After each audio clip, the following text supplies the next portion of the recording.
আসসালামু আলাইকুম বন্ধুরা। তো আজকে আমি আমার বারান্দায় এই ছোট্ট খামারটা সম্পূর্ণ ঘুরিয়ে দেখানোর চেষ্টা করবো আপনাদেরকে।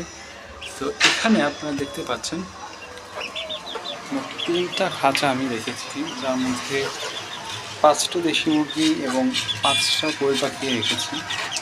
যেমন উপরে যে খাঁচাটা দেখতে পাচ্ছেন, এটা কিন্তু খুবই ছোট্ট একটা খাঁচা। এই খাঁচার বাজার মূল্য ১২০ থেকে ১৫০ টাকার মধ্যে আপনারা পেয়ে যাবেন।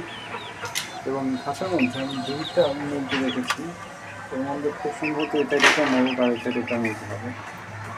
এগুলো আমি গ্রাম থেকে নিয়ে এসেছিলাম ১৫ দিন মতো আগে। প্রায় এদের বয়স হবে ২ মাস ক্রস করেছে এরকম হবে। এবং এদেরকে আমি খাঁচায় রেখে দিয়েছি। এবং তার নিচে আপনারা একটু লক্ষ্য করেন, আমি আমার আগের ভিডিওগুলোতে দেখিয়েছিলাম কোয়েল পাখিগুলোতে।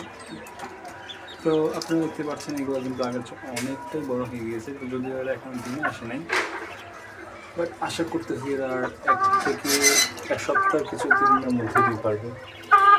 এর মধ্যে ৩টা মেল বের হয়েছে। আমি যখন এনেছিলাম তখন আমি মেল ফিমেল চিনতাম না, তো ৩টাই মেল হয়েছে আর ২টা ফিমেল। এবার ২টা মেল খেয়ে ফেলতে হবে এখন, আর একটা মেল আমি রেখে দিব থেকে। আর এদেরকে এখানে বাটির মধ্যে খাবার দেওয়া হয়। ড্রয়ারটি বর্তমানে দেখছে, আর এখানে পানি দেওয়া হচ্ছে। আর এখানে যে আপনারা করেন, ২টা মুরগি আর একটা মুরগি আমি রেখেছি। এই মুরগিটা কিন্তু ডিম পেড়েছে অনেকগুলো। আমি আমার আগের ভিডিওতে দেখেছিলাম এই কিন্তু প্রায় ১৮টার মতো ডিম পারছে, বাট এখন হয়তো ব্রেক নিচ্ছে আপাতত। প্রায় ৫-৬ দিন যাবতীয় ডিম পারতেছে না। আর এই মুরগিটা এখন ডিমে আসেনি। সাইজটা খুব বড় না। এটাকেও আমি এই মুরগি আর ওই মোরগটাকে দেখতে পাচ্ছেন, এই দুটাকে আমি গ্রাম থেকে নিয়ে এসেছি।